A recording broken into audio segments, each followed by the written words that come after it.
Listen up, babies. You think you're buying sneakers. You're actually buying a $5 product, a $150 fantasy, and a $1 billion illusion.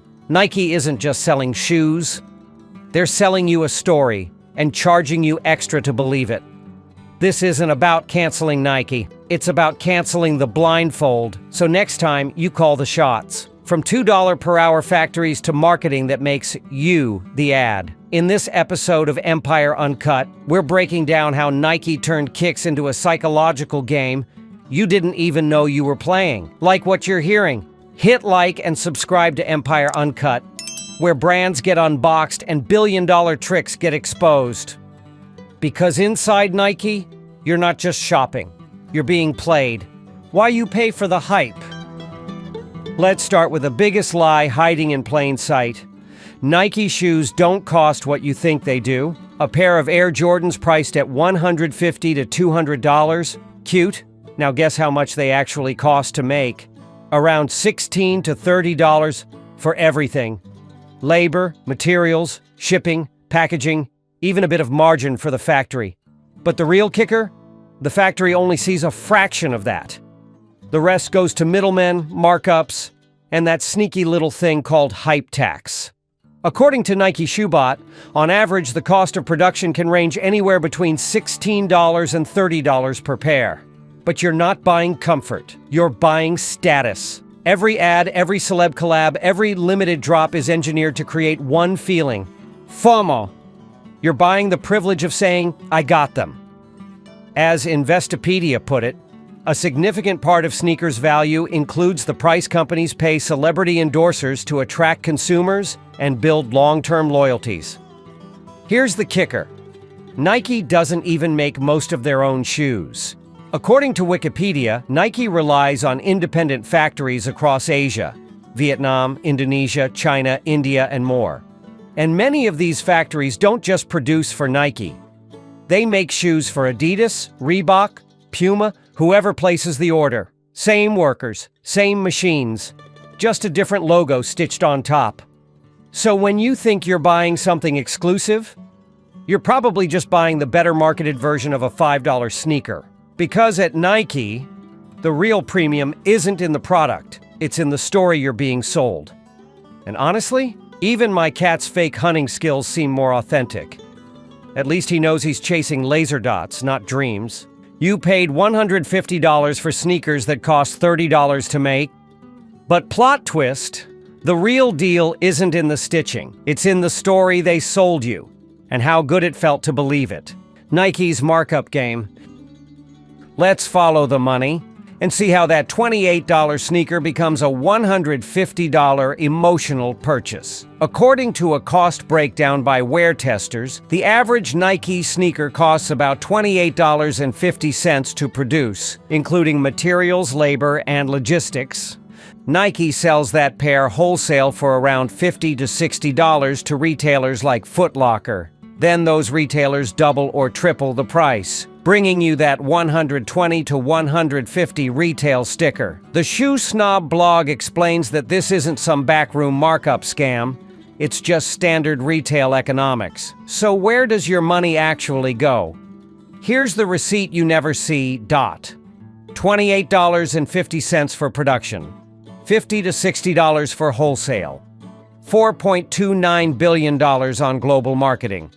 According to Statista, Nike's 2024 ad spend. And let's not forget CEO bonuses. Last year, Nike's CEO John Donahoe earned $32.8 million. So next time you see that cinematic ad dripping with motivation and background violins, just remember, you're not paying for the shoes.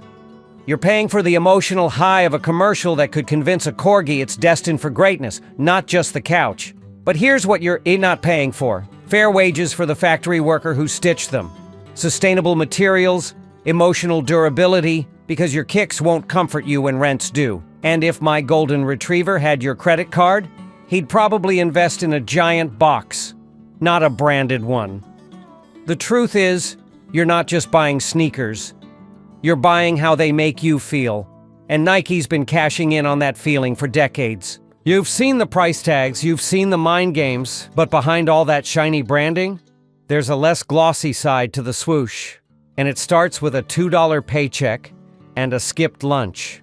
Nike factories.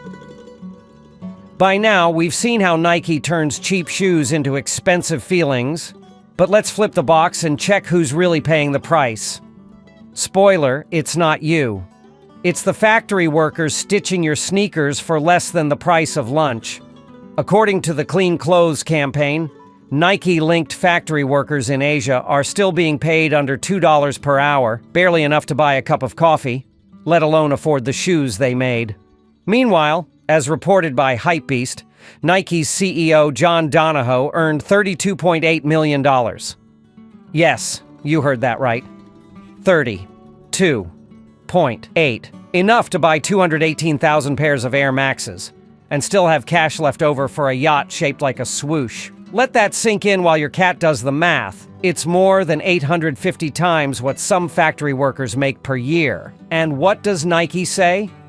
They point to their strict supplier codes of conduct. But the truth? They've spent decades dodging sweatshop scandals, audit criticisms, and human rights reports. According to Yale Global Online, a report revealed workers in multiple factories were forced to work 60 hours per week, earning less than the legally mandated minimum wage, often with limited access to toilets or breaks. And this isn't old news. It's still happening. As one garment worker told Teen Vogue, "My monthly salary is $114. It's barely enough to survive. This isn't corporate social responsibility. It's PR band-aids over bruises no one wants to see." So next time you lace up those fresh new kicks, pause. And picture the person who skipped lunch, just so your swoosh could drop on time. You've seen the sweatshops. Now meet the streetwear gods. Because after all that, Nike still has you lining up for a logo. Time to unpack how they turned factory-made kicks into cultural currency and made you beg to pay more. Coolness tax? Let's talk about the most expensive part of your sneakers. Not the leather, not the air bubble, not even the shipping from Vietnam. It's the coolness tax. And Nike? Nike is the IRS of clout. You didn't just buy shoes. You bought swagger, you bought in, you bought a seat at the cool kids' table. Even if the invite was printed on hype and dipped in FOMO. Because that's how Nike built the game. They didn't just sell to athletes, they sold to people you wanted to be. Michael Jordan wasn't just a player, he was the plot twist of every highlight reel. And Nike? They made his sneakers the stuff of myth, wrapped in leather, priced like gold. As Sneaker Freaker puts it, he's the American dream, he's a model of success, excellence, being the best of the best. And if you wanted a piece of that dream, you wore the shoes. Temple University's article puts it bluntly. Nike didn't just sell a shoe, they sold a brand identity. If you wanted to be like Mike, you wore his brand. Fast forward to now, instead of MJ, we have TikTokers, streetwear influencers, people doing sneaker hauls and mirror selfies and drop day live streams. They're not selling the shoe, they're selling the reaction. As highlighted in a Business Insider article, expensive shoes have surpassed luxury handbags as the latest status symbol. And the wildest part, you become the ad. You style it, you post it, you tag it. And Nike? They just sit back and rake in the ROI. Congrats. You just gave Nike a commercial for free. This isn't sneaker culture anymore. It's sneaker capitalism. Built on your hype. Sold back to you with your own caption. Let's get one thing straight. This isn't about cancel Nike. It's about canceling the blindfold. You're not just a consumer anymore. You're the empire now. You're the cat that learned the red dot isn't real and started chasing real power instead. Nike still makes fire shoes. And yeah, sometimes you just want to flex, and that's okay. But now, you know what's behind the curtain. Next time you buy a pair, it won't be because some moody ad sold you freedom in 90 seconds. It'll be because you chose it. Eyes open, wallet ready, hype resistant. Because you're not just buying sneakers, you're buying the story stitched into them. Sometimes that story is worth it, and sometimes it's just marketing dressed as meaning. You don't decide how your story begins, but you do get to decide how it ends. And when your friends ask, "Why'd you cop those?" you can smirk like a cat who just knocked over a $300 vase and say, "Because I wanted to, not because Nike told me to."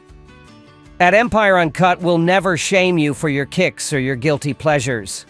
We just show you the price tags they don't print, because once you see those, you don't just shop, you build your empire. And empires, baby, they don't chase trends, they make them. Like what you just unboxed. Hit like, subscribe, and watch our next exposé. Because the next brand breakdown, oh, it's about to get even spicier.